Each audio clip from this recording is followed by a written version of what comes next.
Hello guys, so we are going to continue the discussion with respect to Flask. Already in our previous video, we have seen that how we can probably integrate a HTML file with our Flask app itself. And we had also seen the functionality of render template. And one very important thing I hope which everybody knows is that we have to probably create our HTML page inside templates folder. Okay. And that is why you will be able to see that whenever we use rendered underscore template, we will be able to redirect it very much easily. Now in this video, I'm going to talk about a very important topic which is called as HTTP verb, where we are going to discuss about get and post. So overall in HTTP verb, there are four types: get, post, put and delete. Put and delete we will discuss in the upcoming videos. But right now in this particular video, as a starter, you really need to understand about get versus post. Okay. Now let me do one thing. Let me go ahead and create one of the file. Okay, so I will just go ahead and write get post. So get post.py file is basically there. I've already created this. I will copy this same thing and I'll post it over here just to show you the new execution with respect to get and post. Okay, now here you can see, let's consider this particular route. Okay, now in this route, when I'm using /index, right, first parameter inside this route is rule, which is nothing but str. And second parameter, you can see options. Inside this, there will be one very important parameter, which is called as methods. And by default, the methods value is nothing but it is simply get. Okay. So get, you will be able to see the method value. Okay. Now to make you understand the difference between get and post, let me just go ahead and open my browser over here. Okay. So this is my browser. Okay. Now let's say that I am going to search for google.com. Okay. So once I execute this, you'll be able to see what has actually happened in the backend, right?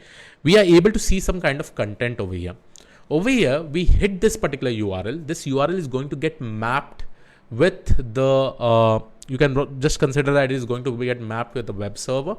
And from that particular web server, it is going to interact with the Google web application. And then the default content that needs to come, it will get displayed in front of us. And that is what is basically getting displayed over here. So this actually becomes a get request. Okay. I'm just hitting a URL. I'm getting the content. Okay. I'm not posting anything right now from this particular front end basically, right? I've just hit the URL. I'm getting some request. Okay. Now to make you understand the difference between get and post, here, let me go ahead and write Krish Naik. Okay.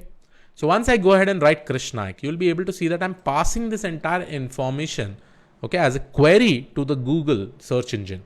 And now that based on that particular query, I'm able to get some response. So this exactly is the example of post request. So here you can see search query is equal to Krish Naik. So as soon as I'm hitting this, right, some input is going to the web server over there. And based on that, it will go ahead and interact with the web application, which in turn will communicate with the database and probably get the information, crawl the entire information and get the information about Krish Naik, right? This is how simply you can probably consider as an example of post. Okay. Now what we are going to do is that I will go back over here and let me just show you that specific example. So here what I'm going to do, I'll just go ahead and write methods is equal to, by default, if I don't give anything, it is nothing but it is a get request. It needs to be in capital letter. Now I will go ahead and quickly execute this. And let me go ahead and write Python app.py. Okay. So I will just go ahead and execute this. So here you can see Python app.py, not app.py, it is getpost.py because this is my file name, getpost.py. Okay. So if I go ahead and execute it, so it is giving me an error. Python, okay, sorry, it should be get post, okay, not app.getPost. So here you can see I'm getting the URL over here. I will copy this, okay, and I will open my browser again. Okay, I will go ahead and hit this particular URL. Okay, so perfect. You'll be able to see that, yeah, I'm able to get it over here. Right now, what did I hit? Okay, so here you can see this is my home page. Okay. Now I will go ahead and hit my index page, and index page, you know, it is a get. Now, as soon as I hit the index page, this is the information that I'm actually able to get. And that is what we'll be able to see that because of this particular get request. Okay. Now this is fine, but I also need to show you an example with respect to the post also, right? So let's now work on the post request. Now for this post request, what I am actually going to do, I will go ahead and create my route. Let's say I'll go ahead and create a form.html page. And here I'm going to basically write form.route. And let's say this will be my /form. Inside this form, I'll put some of my personal information, and I should be able to capture that post request as soon as I click submit button. Okay. Now here you'll be able to see that the methods that we will specifically be using, we'll try to use both get and post. So first of all, let's go ahead and use get, and the second one we will go ahead and use post. Okay. Now how to probably get this particular get request, right? I'm considering that if I go ahead and hit this /form URL, it should give me some kind of HTML page. Okay. And that HTML page can be a form.html page. So I will just go ahead and write definition form. And here we will go ahead and write if request dot method is double equal to post. Okay. Now the request method that we are specifically using, this will be responsible in capturing the post or get request. Okay. Just by using this function from the browser, it will be able to capture. Okay. So what I will do, and this request library will be available inside the Flask itself. So let me just go ahead and import this. Okay. So if request.method is equal to post, I will just say pass for now, because over here you'll be able to see that if this is a post request, I should be able to capture the information inside this. That I will show you in the later stage. Okay. Right now I will just say, hey, if it is not a post, right, just go ahead and return render template and just redirect it to a new HTML file, which is called as form.html. Okay. Now this form.html will basically have the form where I need to insert some information. So now if I go back to my form.html, so this is the form.html that I have created. I will just go ahead and create this simple HTML. Okay. So here you can see title, head, body, and submit a form. Now this is very much important. Okay. And here you will be able to understand what is the main thing over here. So here what I have done, I've used this particular form tag. The method is post. I've kept a label for name and one text box where I can put the information about my name, and this is the submit button. Now as soon as I click the submit, since we know that it is a post method, it is going to hit which URL? It is going to hit this /form URL, and that is the reason here you will be able to see that I have this particular form, right? So it is just going to hit /form over there, right? Now when, see, if I'm first of all time I'm loading form.html, if I go ahead and with respect to the URL and write just /form.html, I will be getting this entire page. But after I fill this information, post it, now I need to handle it, that entire information over here. Okay. So let me just go ahead and execute. Right now I've just written it as pass. So I'll just go ahead and write over here. Let's go ahead and write Python get post. And here you'll be able to see that I will just go ahead and write /form. Okay. Just execute it. Okay. I can probably see this becomes a get request, right? And I can just go ahead and write my name. Okay. Like this, I will go ahead and write my name and I will click on submit. Now see, if I click on submit, nothing is going to happen because I was not able to capture anything, right? Because this submit button, I need to probably make sure that whatever condition I have written over here, I need to do something over here, right? So now let's go ahead and handle this.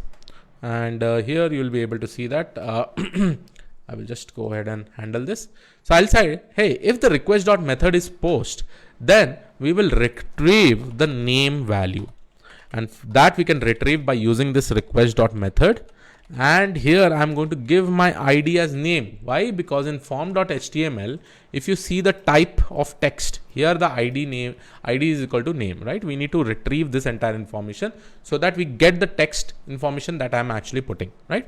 So once I get it over here, what I will do, I will just go ahead and write return f. Let's say I'll go ahead and write hello, this specific name, right? Whoever is the name person, and here I will just go ahead and execute it.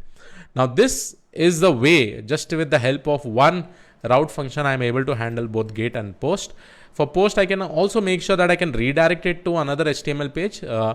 And then we'll see that how we can also call this name to that particular HTML page. That is where Jinja to template engine technique will work, right? So right now, let's go ahead and execute this much and see whether it is working fine or not. Okay. So first of all, I'll just go ahead and open my command prompt again. This got deactivated. So this is my VNV environment. I'll go ahead and write, hey, cd 13 flask cd flask, please go to that particular folder before executing it. And then I will just go ahead and write python get post.py. Okay. So once I execute it, here you will be able to see that I'm getting this particular URL. Now let's go ahead and execute this particular form. Okay. String indices must be integer. Why I'm getting this answer? Let's see. So let's go ahead and write this Krish Naik. Let's submit it. So here you can see that I'm getting some error. Okay. And here it says, hey, request.method of name. Okay. So I made one mistake. It should be request.form, not method. Okay. Request.form. Okay. Request.form.name. So now let's go ahead and execute this, reload it. Okay. So now let's see this. Okay. Now here I'll just go ahead and write Krish Naik. Now if I go ahead and click on submit, now what has happened? This post request has got successful. It has probably retrieved the name and it is just displaying hello Krish, right? Hello Krish Naik.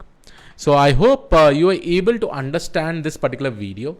Now in the next video, what we are going to do now, it is quite amazing because in the next video will be quite exciting, because now we are going to use the Jinja 2 template engine, where I'll show you from here how I'll be redirecting to a template, to a HTML file. Okay. And there I will be filling some information with some data source, and the data source is nothing but in this case this name variable, right?